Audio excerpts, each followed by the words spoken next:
Okay, so chapter number 2, Prisoner of Zenda, concerning the color of man's hair. इंसान के बालों के बारे में एक चैप्टर नंबर 2 जो टाइटल लगा हुआ है, तो आदमी के बालों या इंसान के बालों के बारे में एक चैप्टर, बालों के रंग के बारे में या बालों के रंग के बारे में डिस्कशन होगी इस चैप्टर के अंदर। तो लास्ट क्लास में हमने कहाँ तक पढ़ लिया था कि भाई चैप्टर नंबर 1 में कि रज़नडाइल अपने घर पे टायरोल जाने का बहाना करके ये जा रहा है स्ट्रेलसॉ रूरिटेनिया, जहाँ पर उसको विज़िट करना है coronation ceremony of king Rudolph the 5th। तो चैप्टर 2, अच्छा अब यहाँ से जब निकलेगा तो डायरेक्टली आप रूरिटेनिया नहीं जा सकते, आपको पहले लंदन से मतलब इंग्लैंड से जब आप निकलेंगे तो आप फ्रांस पहुँचेंगे।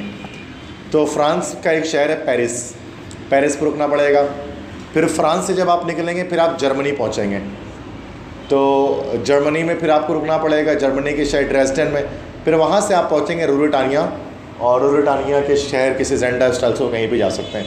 मतलब कंट्री वाइज कहा जाए तो पहले इंग्लैंड है, इंग्लैंड के बाद फ्रांस है, देन जर्मनी है, देन रूरिटेनिया है। और सिटी वाइज कहा जाए तो पहले आपके पास लंदन सिटी है, देन पेरिस है, देन ड्रेसडेन है, देन उसके बाद स्टेल्सो या कोई और है, जेंडा है। ठीक है, तो ये सिटीज़ के नाम मैंने ऊपर लिखा है, कंट्री नेम नहीं लिखा मैंने ऊपर, ठीक है, आप समझ जाइएगा। It was a maxim of my uncle Williams that no man should pass through Paris without spending 4 hours there. मेरे चचा विलियम की एक कहावत थी, मैक्सिम का मतलब होता है कहावत, उनकी एक कहावत थी कि कोई भी इंसान 24 घंटा गुजारे बिना पेरिस से ना जाए। तो ये फर्स्ट लाइन में मैंने ये लिखी है ना कि अंकल विलियम, कोई चचा विलियम इनके थे या मामू विलियम होंगे, जो ये कहते थे कि कोई भी इंसान अगर पेरिस जाए तो पेरिस में वहाँ पर 24 घंटे गुजार के ही वहाँ से निकले, because Paris is one of the most attractive tourism, ठीक है, जहाँ पर सयाहत बहुत ज़्यादा होती है। डिज्नीलैंड वहीं पर है, आईफिल टावर वहीं पर है, मोनालिसा की पेंटिंग जो लोवर का म्यूज़ियम है वहीं पर है, ठीक है। तो बहुत सारी जो है वो या सिटी ऑफ फ्रेगनेंस उसको कहा जाता है, सबसे बड़े बड़े मतलब कि कह लो शॉन्ज़ेलिज़े वहाँ पर है, शॉन्ज़ेलिज़े की सड़क सबसे महंगी सड़क जिसको कहते हैं। तो बहुत कुछ पेरिस में ऐसा है, अगर कोई इंसान वर्ल्ड टूर का प्लान करता है तो पेरिस उसमें लाजमी आता है, ठीक है। यस बिल्कुल, आपने देखा है ना वो कभी परफ्यूम्स के ऊपर लिखा होता है टॉयलेट डी फ्रांस, तो ये toilet D Paris, toilet means होती है स्मेल, खुशबू। तो इस पेरिस की खुशबू बड़ी फेमस है, जो कि वहाँ पर फ्रांस में फूल अलग अलग तरह के खिलते हैं, बहुत तरह के जो है वो फूल अक़साम के खिलते हैं, तो वो वहाँ से बहुत तरह की खुशबू निकलती हैं। तो इसके अंकल विलियम कहा करते थे कि भाई पेरिस, कोई भी इंसान पेरिस से 24 घंटे गुजारे बिना ना यहाँ से जाए। आई कॉल्ड ऑन जॉर्ज फेदरली, तो जब मैं पेरिस में जब रुका तो मैं वहाँ पर मुझे किसी के पास रहना था, तो मैंने बुलाया अपने दोस्त जॉर्ज फेदरली को। So George Featherly was actually the friend of Rudolf Rassendyll, इसका दोस्त है। और जॉर्ज फेदरली ख़ुद क्या है, he is a British ambassador in France, बरतानवी सफ़ीर है फ्रांस के अंदर।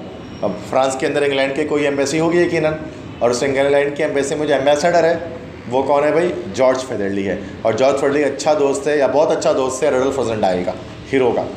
तो रज़नडाइल उससे मिलता है जाकर, तो मैंने बुलाया जॉर्ज फेदरली को, and we had a bit of dinner together at Durrant's and afterward drop into the opera. और हमने पहले खाना खाया वहाँ पे, रात का खाना खाया ड्यूरेंट में, और बाद में ओपरा हम चले गए। ड्यूरेंट रेस्टोरेंट का नाम है जहाँ पर कह रहे हैं हमने डिनर किया, उसके बाद ओपरा सुनने चले गए। What is opera? Opera is actually a type of song, पुराने ओल्ड क्लासिकल सॉन्ग्स जो ना, जो इंग्लिश सॉन्ग्स होते थे, या बाइबल वगैरह के वर्सेस को आपने कभी देखा होगा कि 4-5 लोग लाइन से खड़े होते हैं, ब्लैक ब्लैक कोट पहन के, वो चिल्ला चिल्ला के गा रहे होते हैं, औरतें भी होती हैं, वो बहुत चिल्ला चिल्ला के गा रही होती हैं, वो कुछ लंबे लंबे खींच के गा रहे होते हैं वो बहुत, कि आप गए तो गले फट जाए आपका। तो वो दैट इज़ ओपरा उसको कहते हैं। ओल्ड क्लासिकल मूवीज़ वगैरह में दिखाते होंगे, टॉम एंड जेरी वगैरह में दिखाते हैं, मिस्टर बीन में भी दिखाते हैं, हालेलुया, ठीक है। तो वहाँ पर हमने ओपरा सुना, and after that we had a little supper, उसके बाद हमने थोड़ा सा सपर किया। सपर किसे कहती है? SUPPER, सपर। सपर मतलब रात देर का खाना, the second dinner is called सपर।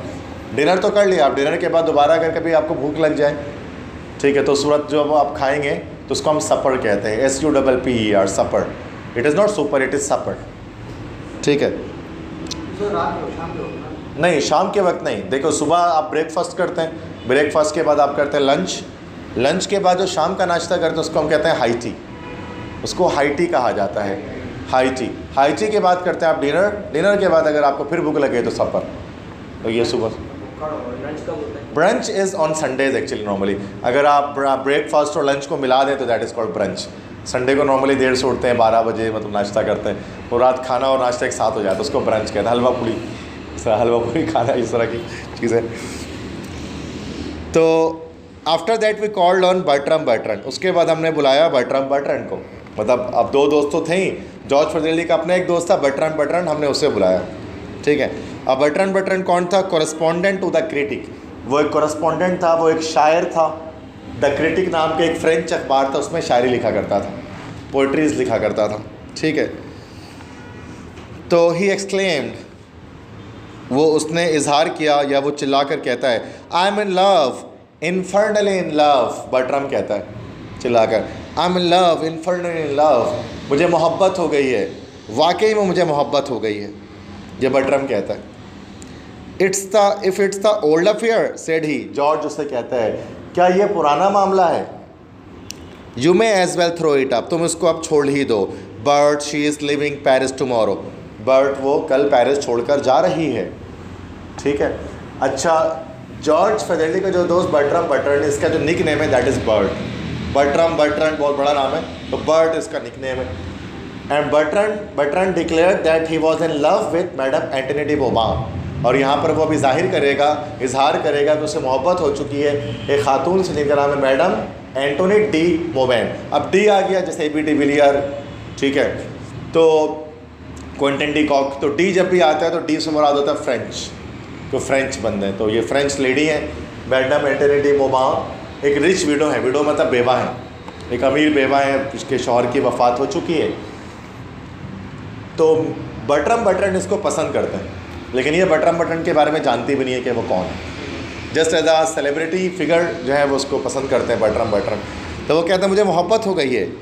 तो जॉर्ज फिज़ेल्डी कहता है कि इसको छोड़ दो, वो पेरिस छोड़कर जा रही है कल, चूँकि मैडम एंटनी डी बोबान को भी कोरोनेशन सेरेमनी पे जाना है, अभी आगे पता लगेगा क्यों जाना है, ठीक है।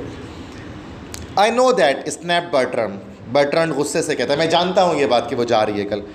None that it would make any difference if she stayed, pursued the relentless George. बेसब्रे जॉर्ज ने, रिलेंटलेस मतलब बेसब्रा, बेसब्रे जॉर्ज ने बात आगे बढ़ाई और कहा अगर वो रुक भी जाती तो कौन सा कोई असर पड़ता, तो मैं तो लिफ्ट पहले ही नहीं कराती, वो तो जाने से भी क्या फ़र्क पड़ेगा उसके। She flies higher than the paper trade my boy, वो अखबारी कागज़ से ज़्यादा ऊंचा उड़ती हैं मेरे लड़के। पेपर ट्रेड से मुराद अखबारी कागज़ या अखबारी नौकरी, मतलब ये जो है ना इसकी न्यूज़पेपर में जो शायर की नौकरी है उसको पेपर ट्रेड कह रहा है। वो कह रहे हैं she flies higher than the paper trade my boy, कि वो किसी अखबार में किसी शायर से, अखबार में शायरी करने वाले किसी से वो शादी नहीं करेगी। तो she flies higher than that, वो बहुत ऊंची है उससे, उसकी सोच बहुत बुलंद है, वो कौन सा तुमसे शादी करेगी, तो तुम्हें क्या फ़र्क पड़ता है वो पेरिस में रहे, यहाँ से चले जाए। It would make more interesting for me, I ventured to observe, मैंने आखिरकार मुशाहिदा करना शुरू किया। मैं से मुराद रजनडाइल कहता है मेरे लिए ज़्यादा दिलचस्प हो जाएगा if I knew who you were talking about, मुझे अगर पता लग जाए तो लोग बात किसके बारे में कर रहे हो, क्योंकि इसे तो अब तक नहीं पता है बात किसके बारे में हो रही है रजनडाइल को। Antoinette de Mauban said George, George कहता है एंटनी डी बोबान के बारे में बात कर रहे हैं हम लोग। डी मोबान, ग्रोल्ड बर्ट्रम, बटन गुस्से से कहता है, गुर्राते हुए कहता है पूरा नाम लो, डी मोबान। उसका नाम ले लिया एंटनी डी मोबान, जबकि उसका नाम एंटनी डी मोबान। तो उसको बुरा लगा, वो बोला नहीं भाई इसको पूरा नाम लो तुम, ठीक है, बोला आधा नाम क्यों ले रहे हो।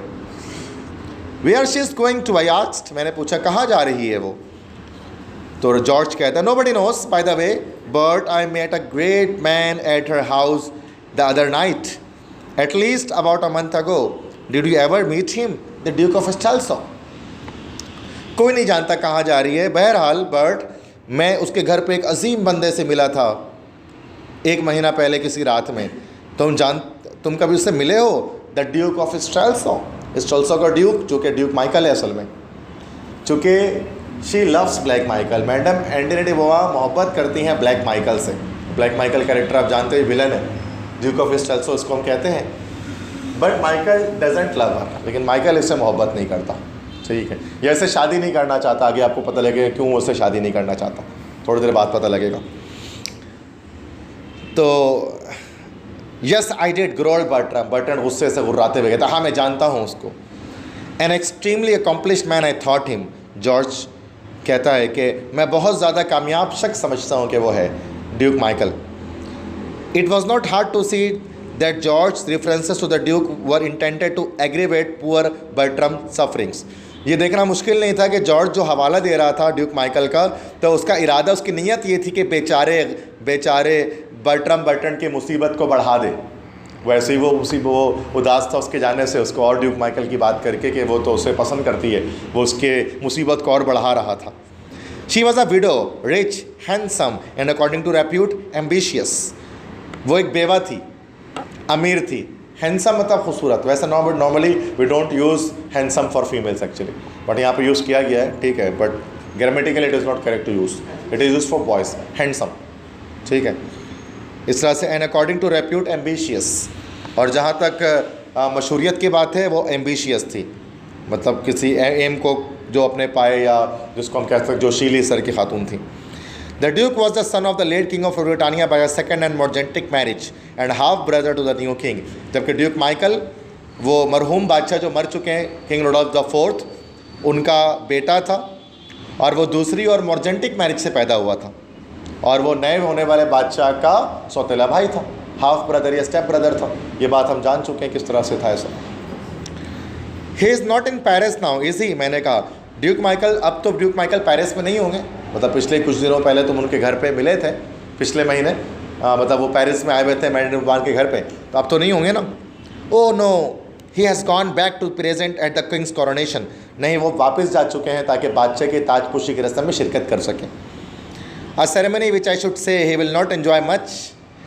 ये एक ऐसी सेरेमनी होगी जिसको ड्यूक माइकल बहुत एंजॉय नहीं करेगा, because Duke Michael himself wants to become the king of Ruritania, ठीक है, मतलब ड्यूक माइकल खुद चाहता है कि वो बादशाह बन जाए रूरिटानिया का, तो उसको यकीनन मज़ा नहीं आएगा अपने सौतेले भाई के ताजपोशी की रस्म के दौरान। अच्छा, तो Bert old man don't despair, he won't marry the fair Antoinette. लेकिन बर्ट बूढ़े आदमी मायूस मत हो, वो एंटोनेट बोबान से शादी थोड़ी ना करेगा, शादी उसको करनी नहीं है, शादी तो उसको प्रिंसेस फ्लाविया से करनी है ड्यूक माइकल को, तो वो आगे प्रिंसेस फ्लाविया से करनी है, क्योंकि प्रिंसेस फ्लाविया से शादी करके ही वो बादशाह बन सकता है, क्योंकि ख़ुद तो ये इसको रॉयल फैमिली का नहीं है ये, लेकिन अगर ये प्रिंसेस फ्लाविया से शादी कर ले तो ये भी रॉयल फैमिली में आ जाएगा। फिर इस प्रिंसेस फ्लाविया का किसी तरह से मौत हो जाती है तो फिर ये खुद बादशाह बन जाएगा। Same what happens between Benazir Bhutto and Asif Ali Zardari, ठीक है, ठीक है, तो समझ रहे हो ना, वही वाली कंडीशन यहाँ पर है, ठीक है। I left the helpless Bertram in George hand and went home to bed. मैंने बेचारे बर्ट्रम को जॉर्ज के हाथों पर छोड़ा और सोने के लिए बिस्तर पे चला गया। The next day George Featherly went with me on the station where I took a ticket for Dresden. अगले दिन जॉर्ज फेदरली मेरे साथ स्टेशन तक आया और उसके बाद वहाँ से मैंने ड्रेसडन का टिकट लिया, ठीक है, तो वहाँ से वो पेरिस से वो ड्रेसडन जाएगा, ठीक है। तो the next day Rassendyll went to Dresden, तो मैंने जो है वो ड्रेसडन का टिकट लिया ट्रेन से। अच्छा, आफ्टर दैट क्या होता है कि इनको यहाँ पर एंड हर कंपेनियन बस मैडम डी बोबान, तो वहाँ पर उसको स्टेशन पर जो है वो मुलाकात होती है, मीटिंग होती है। I think just give me your book, कुछ निशान आखिरी के लाइंस मेरे कुछ रह गए यहाँ छोड़े। यस,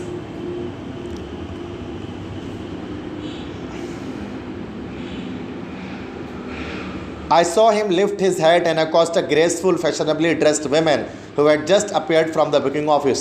मैंने देखा कि जॉर्ज ने अपने हेड को, नीचे था ना, हेड को उठाया और उसने निगाह डाली है एक बड़ी बाइज़्ज़त और एक बड़ी फैशनेबली ड्रेस्ड खातून की तरफ जो बुकिंग ऑफिस से अभी भी बाहर निकली थी। She was perhaps a year और 2 over 30, वो शायद 31 या 32 साल की थी। Tall, dark and of rather full figure, मतलब ऊंची थी और थोड़ी सी सावली उनकी रंगत थी और उनकी अच्छी जिसामत थी। तो मैडम डी बोबान की जो उम्र है यहाँ पर कह रहे हैं कि ईयर और 2 over 30, कि 2 ईयर है, या तो 31 या 32, ये इनकी एज हो सकती है, 2 में से कोई साल, 31-32 साल की उम्र होगी, ठीक है। और ऊंचा कद इनका है, और डार्क कॉम्प्लेक्शन है, मतलब कि बहुत ज़्यादा मतलब फेयर या ब्लोंड कॉम्प्लेक्शन नहीं है, डार्क है, मतलब थोड़ी सांवली सी है। You have got a charming travelling companion, he said, George कहता है तुम्हें एक बहुत खूबसूरत हमसफ़र मिली है अभी सफ़र के दौरान, जो तुम्हारी कंपेनियन, तुम्हारी साथी बनेगी। तो उनकी कंपेनियन ने सफ़र में कौन थी? मैडम डी बोबान थी। इसी के बारे में कल रात में बात होती है। और ये इत्तेफाक, उसने इत्तेफाक था कि वो चूँकि इसको पेरिस के से रवाना होना था ना, तो सेम ट्रेन पे रवाना हो रहे हैं पेरिस से ये दोनों, चूँकि दोनों ही कोरोनेशन सेरेमनी को देखने के लिए जा रहे हैं। अच्छा, that's poor Bertrand goddess Antoinette de Mauban and like you she is going to Dresden. ये बेचारे बर्ट्रैंड की देवी है, ये उसकी गॉडेस है, उसकी देवी है, जिसकी मोहब्बत करता है वो, यही तो है एंटोनी डी बोबान। और तुम्हारी तरह ये भी ड्रेसडन जा रही है। ये कौन कह रहा है सर? ये जॉर्ज कह रहा है उससे, जिसको तो नहीं पहचान सका ना, वो बता रहा है। जॉर्ज भी जा रहा है? नहीं, जॉर्ज तो स्टेशन तक छोड़ने के लिए आया, उसको जा रहा सिर्फ ये रोज़ेनडाइल और उसके साथ जो है वो मैडम एंटोनी डी बोबान जा रही हैं।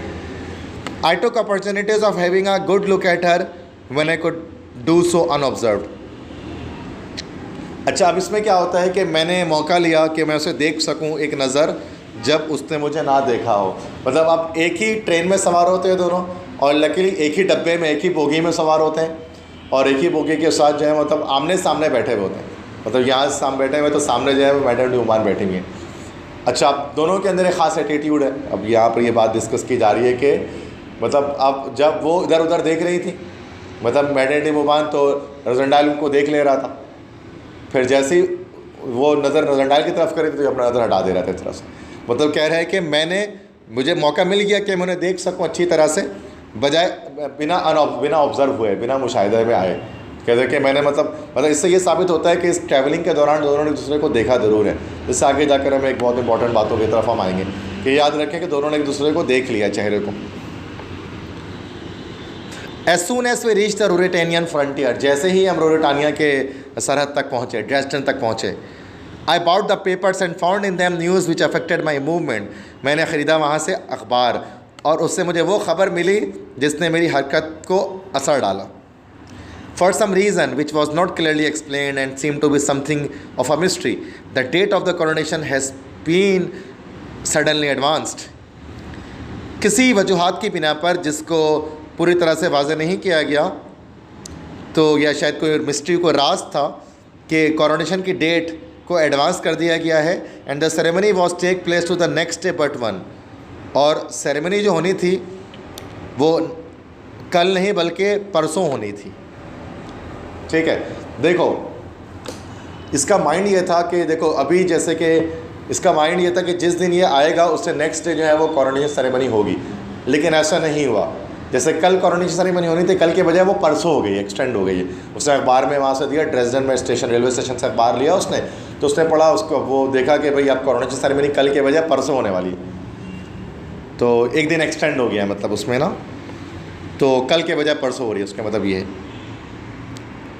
It was evident that Strelsau was thronged, ये बिल्कुल लाजमी सी बात थी कि स्टेल्सो तो फुल भरा होगा।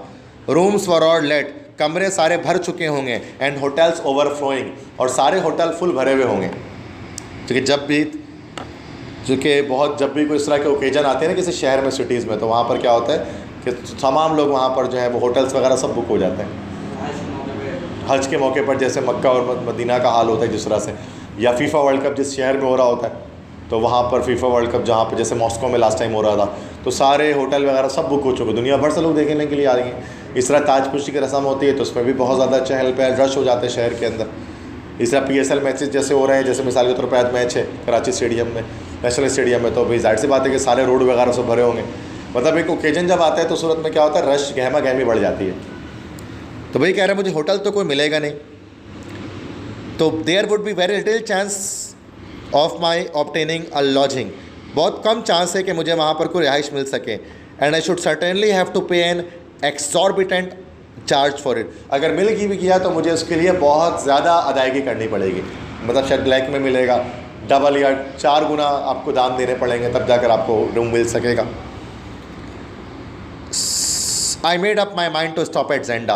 आखिरकार मैंने सोचा कि मैं स्टेल्सो नहीं जाऊँगा बल्कि जेंडा चले जाऊँगा, जिसके नाम पे नॉवल है प्रिजनर ऑफ जेंडा, जेंडा का कैदी, कि मैं जेंडा चले जाऊँगा। A small town 50 mile short of the capital, एक छोटा सा टाउन है जो 50 मील दूर है स्टेल्सो कैपिटल सिटी से। And about 10 miles from the frontier, और फ्रंटियर से मैंने मैप में बनाया है, आपने देखा होगा ड्रेसडन से 10 मील के फासले पर है। तो my train reach there in the evening, मेरी ट्रेन वहाँ शाम पे पहुँच गई। I would spend the next day Tuesday in Wender over the hills which were set to be very fine. तो आखिरकार मैं गुजार सकता था अपना अगला दिन, मतलब मंगल का दिन, वेंडर चहलकदमी करते हुए उन पहाड़ों पर जिनको कहा जाता था कि वो बहुत ज़्यादा शानदार पहाड़ है, जेंडा के अतराफ में जो है पहाड़ी इलाका है। तो हुआ क्या भाई कि तो उसको पता लगा कि कोरोनेशन डेट एक्सटेंड हो गई है, तो he went to Zenda instead of Strelsau. Strelsau के बजाय वो जेंडा चला गया। ऊपर मैप में मैंने बताया कि ड्रेसडन के बाद वो जेंडा के विजिट किया, स्टेल्सो नहीं गया। और इधर आप जानते हैं कि वो स्टेल्सो डायरेक्ट नहीं गया, मैंने समझा दिया आपको, ठीक है। अच्छा, अब देखो डेट्स क्या है, जिस दिन ये उतरा है ड्रेसडन में, ठीक है, तो जिस दिन ये ड्रेसडन में उतरा है उस दिन कौन सा दिन है, मंडे, और ट्यूसडे ये गुजारेगा पूरा जेंडा में, और वेडनेसडे को ये पहुंचेगा कोरोनेशन सेरेमनी के लिए स्टेल्सो, ठीक है। तो डेज याद रखें किस डे में क्या है। तो अभी जो दिन चल, अभी तो मंडे चल रहा है, पीर का दिन चल रहा है, बुध के दिन जो है वो कोरोनेशन सेरेमनी होनी है, ताजपोशी की रस्म होनी है, ठीक है। तो वही कहते हैं कि मंगल का दिन तो मैं गुजार सकता हूँ, ऐसे चहलकदमी करते करते मेरा पूरा दिन निकल जाएगा जेंडा के पहाड़ों पर। And in taking a glance at the famous castle, और मैं मशहूर कैसल को देख सकूँगा वहाँ पर, क्योंकि जेंडा में एक फेमस कैसल है, कैसल ऑफ जेंडा, जो ड्यूक माइकल का कैसल है, इंट्रोडक्टरी लेक्चर में बताया था मैंने आपको, ये बना हुआ भी है टाइटल के ऊपर, this is the castle of Zenda, ठीक है। And go over by train to Strelsau on Wednesday morning, और बुध की सुबह को मैं वहाँ ट्रेन से चला जाऊँगा Strelsau, returning at night to sleep and Zenda, और जब रात हो जाएगी कोरोनेशन ख़त्म हो जाएगी दोबारा जेंडा आकर सो जाऊँगा, ठीक है। मतलब जिस तरह से जो है वो सिचुएशन है, मतलब कि पहले ये जेंडा से जाएगा स्टेल्सो, और स्टेल्सो से वापस दोबारा जेंडा चला जाएगा, लेकिन ये स्टेल्सो से जेंडा गया नहीं। आगे मैंने मैप में क्या बनाया हुआ है, टार्डलिन है, तो ये बहुत लंबी कोई कहानी हुई होगी कि आगे जाकर। Accordingly at Zenda I got out and the train passed where I stood on the platform. उसी अपने प्लान के मुताबिक जेंडा पे मैं उतर गया, और जैसे ही ट्रेन मेरे सामने से गुजरी मैं प्लेटफॉर्म पे खड़ा हुआ था। I saw my friend madame de Mauban and her place, मैंने देखा मैडम डी बुबान अपनी जगह पर बैठी हुई थी उसी ट्रेन में। Clearly she was going through the Strelsau, यकीनन वो स्टेल्सो जा रही थी। Having with more providence than I could boast secured apartments there, और उनकी रिहाइश, यकीनन वहाँ पर उनकी रिहाइश बहुत अच्छी हो सकती थी, उनके लिए तो सिक्योर्ड अपार्टमेंट्स वहाँ पर होंगे, क्योंकि जाहिर सी बात है ब्लैक माइकल की शनासाई इनसे है, जो ड्यूक ऑफ स्टेल्सो है, ड्यूक मतलब मेयर कह लो आप, स्टेल्सो का मेयर है ब्लैक माइकल, तो जाहिर सी बात है जब मेयर के रिलेटिव अगर या मेरे रिलेटिव उसकी शनासाई है इससे, तो उनको तो आराम से कहीं पे भी जो रूम्स वगैरह मिल सकते हैं, ईजिली मिल सकते हैं। इसलिए वो जेंडा पे जाने के बजाय वो ट्रेन से डायरेक्ट स्टेल्सो रवाना हो गई, क्योंकि पहले जेंडा आता है उसके बाद फिर जो है स्टेल्सो आता है, ठीक है। 50 मील का फासला है ड्रेसडन से स्टेल्सो का, और जेंडा का फासला बस 10 मील का है, तो जेंडा से स्टेल्सो का फासला 40 मील का हो गया। मैप में मैंने बनाया हुआ, आप देख लेना उसको। I was very kindly received at the hotel, hotel में मुझे बड़े मेहरबानी के साथ रिसीव किया गया, वसूल किया गया। It was really no more than an inn, वो होटल तो नहीं था, एक सराय था, मेहमान खाना था। Kept by a fat old lady and her 2 daughters, और वो इन था एक मोटी बूढ़ी औरत का और उसकी 2 बेटियों का, मोटी बूढ़ी औरत और उसकी 2 बेटियाँ जो थी। They were good quiet people and seem very little interested in the great doings at Strelsau, वो लोग अच्छे खामोश लोग थे और लगता था उनको कोई दिलचस्पी नहीं है जो भी स्टेल्सो में हो रहा है उस पर, क्योंकि याद रखिए जेंडा में जो है वो ड्यूक माइकल के चाहने वाले लोग ज़्यादा है, जबकि स्टेल्सो में किंग रुडोल्फ के चाहने वाले लोग ज़्यादा हैं, तो इसलिए जेंडा के लोगों को दिलचस्पी नहीं थी कोरोनेशन सेरेमनी से कोई भी। The old lady's hero was the duke, for he was now the last late king's will master of the Zenda estates and of the castle. बूढ़ी औरत का हीरो वो ड्यूक था, चूँकि वो मरहूम बादशाह की वसीयत के मुताबिक मास्टर था जेंडा के इलाकों का और जेंडा के कैसल का वो मालिक था। तो फैट ओल्ड लेडी वो किसको चाहती थी कि वो किस एज अ लीडर किसको पसंद करती थी, माइकल को, कि माइकल को एज अ लीडर पसंद करती थी बनिस्बत किंग रुडोल्फ के, क्योंकि जेंडा की रिहायशी थी। The old lady indeed did not hesitate to express regret that the duke was not on the throne instead of his brother. बूढ़ी खातून ने यकीनन हिचकिचाई बिल्कुल नहीं इस अफसोस का इजहार करते हुए कि ड्यूक माइकल के बजाय उसका भाई बैठ रहा है तख्त पर कल। We know Duke Michael said she, उसने कहा हम जानते ड्यूक माइकल को। He was always lived among us. Every Ruritanian knows Duke Michael but the king is almost a stranger. He has been so much abroad not 1 in 10 knows him even by sight. कहती है वो, हम जानते हैं Duke Michael को, वो हमेशा हमारे दरमियान रहा है। हर रूरेटानियन जानते हैं ड्यूक माइकल के बारे में, लेकिन बादशाह वो बिल्कुल एक अजनबी है। वो ज़्यादातर वक्त तो उसने मुल्क से बाहर गुजारा है। 10 में से एक बंदा भी उसको, मतलब not 1 in 10 knows him even by sight. अगर 10 में से अगर कोई उसको देख भी ले ना, 10 में से एक बंदा पहचान ना पाए कि ये बादशाह, तो हम कैसे उसको बादशाह माने, क्योंकि वो तो मुल्क में रहा ही नहीं हमारे, वो हमारे मसाइल को प्रॉब्लम्स को जानते ही नहीं है कुछ भी। And now chimed in one of the young women, छोटी लड़की, छोटी बेटी ने बात जारी की और कहा, they say they he has shaved his off his beard so that no one at all knows him. लोग ये भी कहते हैं कि उसने अपनी दाढ़ी मुड़वा ली है बादशाह ने, मतलब बियर्ड नहीं है उसकी ना, दाढ़ी नहीं है, तो उसका तो अब तो 10 में से 10 लोग उसको नहीं जान पाएंगे। पहले तो 10 में से एक जान लेगा, अब 10 में से 10 नहीं जान पाएंगे, तो उसकी दाढ़ी भी उसकी ख़त्म हो गई है, हटा ली उसने। Shaved his beard exclaim her mother, उसकी माँ ने कहा अपनी दाढ़ी मुड़वा ली उसने। हु सेज सो, ऐसा कौन कहता है? Johann the duke keeper he has seen the king. छोटी बेटी कहती है जोहान द ड्यूक कीपर क्या है, तो उसने देखा है बादशाह को। अब जोहान द ड्यूक कीपर कौन है? इसकी 2 बेटियाँ, छोटी बेटी बड़ी बेटी। छोटी बेटी जो है ना वो मोहब्बत करती है, पसंद करती है जोहान को। जोहान कौन है? ड्यूक कीपर, ड्यूक माइकल का रखवाला है, बॉडी गार्ड है। तो वही कहता है कि उसने देखा है बादशाह को, इसलिए वो बता रहा है। तो उसने जोहान ने जो है वो यंगर डॉटर को बता दी, तो वो अभी इनमें बता रही है सबको कि भाई उसने शेव कर लिया।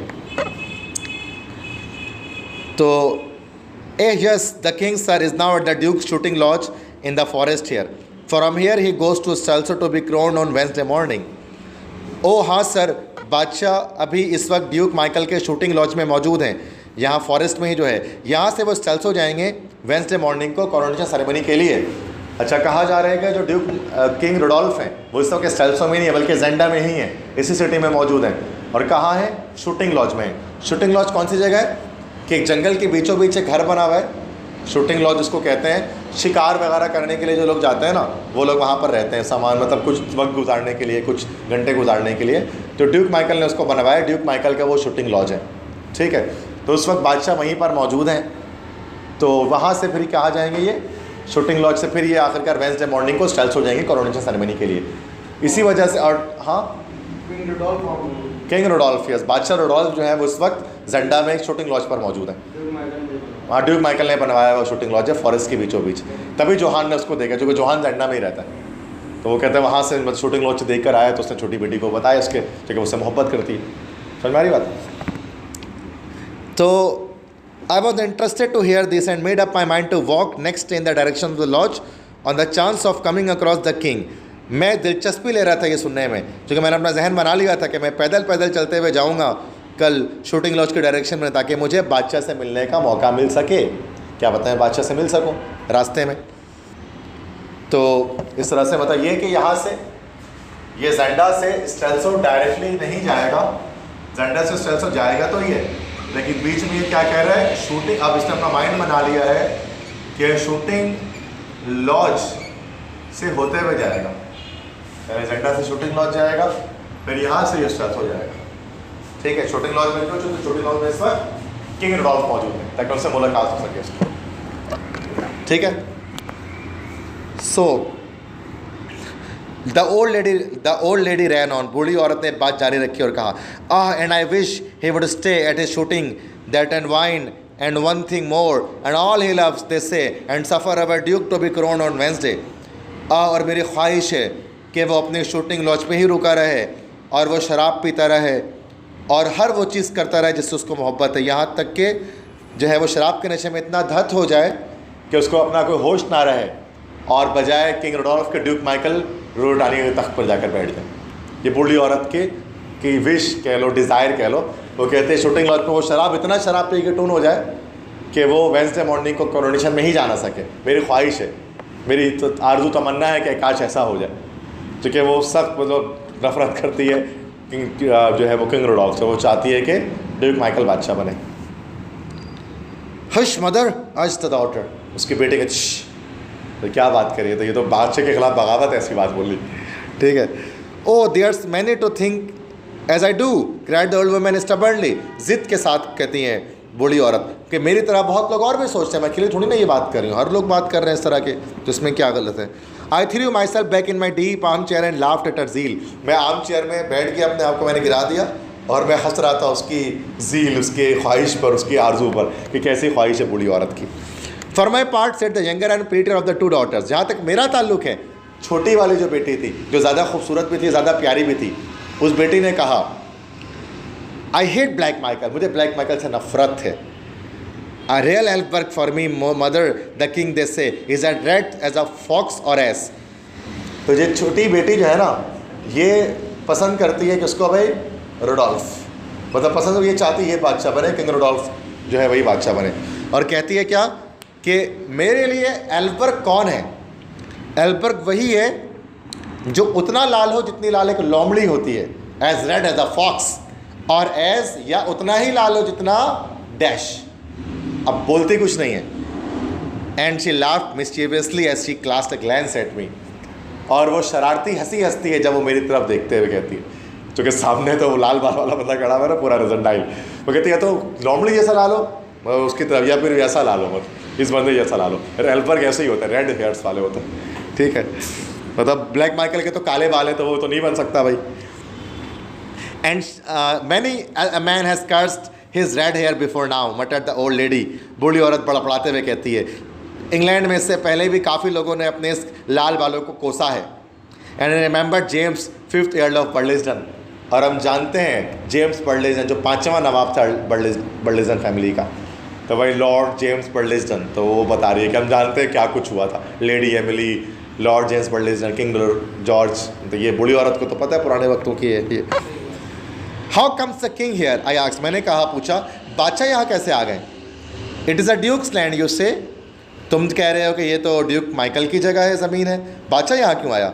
The duke invited him sir to rest here till Wednesday, the duke is still so preparing the king's reception, duke ने उसको मद्दू किया है सर ताकि वो यहाँ पर वेंसडे तक क़याम करें।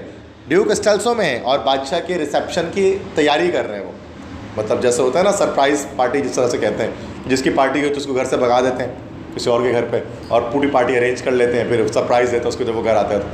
तो इस तरह से उसकी जैसे कॉरोनेशन होने वाली, उसी को घर से भगा दिया गया है, जेंडा में वो है, और यहाँ पर ये लोग तैयारी कर रहे हैं उसकी। पता ही नहीं है मेरे को, उसको पता होगा, मतलब जस्ट मतलब सरप्राइज़, कैसे सरप्राइज़ है, हाँ ठीक है, तो यकीनन पता होगा उसकी कॉरोनेशन होने वाली है। तो देन दे आर फ्रेंड्स, मतलब तो बहुत अच्छे दोस्त होंगे कि वो उसकी तैयारी कर रहे हैं यहाँ पर, तो अच्छे दोस्त होने चाहिए वो तो। Ah they love one another as a man who do want the same place and the same wife. क्या बात करते हो, दो ऐसे लोग आपस में कैसे दोस्त हो सकते हैं जो प्लेस, ओहदा भी एक चाहते हो, बच्चात का, और बीवी भी एक ही चाहते हो, ठीक है। मतलब दोनों के दोनों जो है वो शादी करना चाहते हैं प्रिंसेस फ्लेविया से, और दोनों के दोनों बादशाह भी बनना चाहते हैं, तो ऐसे लोग किस तरह से दोस्त हो सकते हैं आपस में। किसकी? किंग रुडोल्फ की first cousin of the Prince. अच्छा कजन है, सही क्या हो गया, तो बहन ही है, फियोंसे, एक तरीके से बहन ही। फर्स्ट कजन से शादी हो सकती है, ठीक है।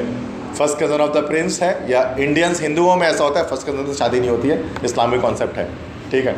तो फर्स्ट कज़न है और वो फियोंसे भी है, मैंने लिखवा दिया था। मतलब बड़ी है, फर्स्ट कज़न कहते हैं कि चचा की बेटी जो है वो फर्स्ट कज़न होती है, और मामू की बेटी दूसरी कजन होती है, वो भी फर्स्ट कज़न होती है, फूफा की बेटी फिर वो, अरे यार तुमको यही भी पता लग रहा है। नहीं पता ना, पता। अब मेरे अब्बू के भाई की बेटी जो है ना वो मेरी फर्स्ट कज़न होगी, ठीक है। सेकंड कज़न कौन होगा, मेरे अब्बू के कज़न की बेटी हो जाएगी। अच्छा मेरे अब्बू के दूसरे भाई की बेटी वो क्या होगी? क्या? मेरे अब्बू के दूसरे भाई की बेटी वो क्या होगी? दूसरे भाई की वो आपकी फर्स्ट कज़न होगी। पहले फर्स्ट हो गई ना, वो तो सारे फर्स्ट कज़न्स होते हैं ये, सारे फर्स्ट, बिल्कुल फर्स्ट कज़न होता है। सेकंड कज़न जब दूसरे रिश्ते से एक रिश्ता और क्रॉस हो जाएगा, जितने रिश्ते क्रॉस हो जाते हैं कज़न्स आगे होते रहते हैं, ठीक है। तो all the world knows that Black Michael would give his soul to marry his cousin, the princess Flavia and that she is to be the queen. सारी दुनिया जानती है कि ब्लैक माइकल वो अपनी जान तक दे देगा अपनी कज़न से शादी करने के लिए, प्रिंसेस फ्लेविया से, चूँकि उसको मलका बनना है, तो अगर वो उससे शादी करेगा तो खुद बादशाह भी बन जाएगा। A heavy step sounded on the floor. आखिरकार क्या होता है कि जो है वो फ्लोर पे धमक की आवाज़ आती है, किसी के चलने की आवाज़ आती है, बाहर से कोई अंदर आ रहा होता है। Who talks of Black Michael in his highness own burgh. कौन बात कर रहा है ब्लैक माइकल के बारे में मेरे आका के अपने शहर में? ये जोहान की आवाज़ होती है, मतलब जोहान से at the end he met with Johann, Johann से मिलता है। A moment later he saw me, एक लम्हे बाद जैसे ही वो मुझे देखता है Johann, he started back a step as though he had seen something wonderful. वो पीछे हटता है जैसे कि उसने कोई हैरत अंगेज़ चीज़ देख ली हो। मतलब जब वो देखता है बिल्कुल रिसेम्बलेंस उसकी किंग रोडोल्फ के साथ, रजनडाइल की। This is a gentleman on his travels came to see the coronation. बड़ी बेटी कहती है ये जो है शरीफ आदमी आए हैं इंग्लैंड से बादशाह की ताजपोशी की रस्म देखने के लिए। फिर उनको बताते हैं कि ये रजनडाइल्स मतलब बर्लिजन फैमिली से हैं जिसमें इस तरह के बाल वर्ग जैसे बाल निकल आते हैं कहीं ना कहीं। तो do you know our king? तो वो कहता है जोहान, क्या आप हमारे बादशाह को जानते हैं? I never saw him said, मैंने कहा, रजनडाइल ने कहा, मैंने उनको कभी नहीं देखा। I hope to do so on Wednesday, मेरी उम्मीद है कि मैं बुध के दिन उनसे मिलूँगा, उनसे देखूँगा उनको। आई सेड नो मोर, मैंने कुछ नहीं कहा उसके बाद। ही सेड नो मोर, उसने कुछ नहीं कहा। But I felt his eyes following me till that door close behind me. लेकिन मैंने देखा जैसे जैसे वो पीछे जाते जा रहा था, वो जा रहा था, बाहर निकल रहा था, तो जब तक दरवाज़ा बंद नहीं होगा वो मुझे देखता गया, देखता गया, देखता गया कि मैं बिल्कुल 100% कार्बन कॉपी में लग रहा था असली बादशाह की, जैसे कि क्योंकि जोहान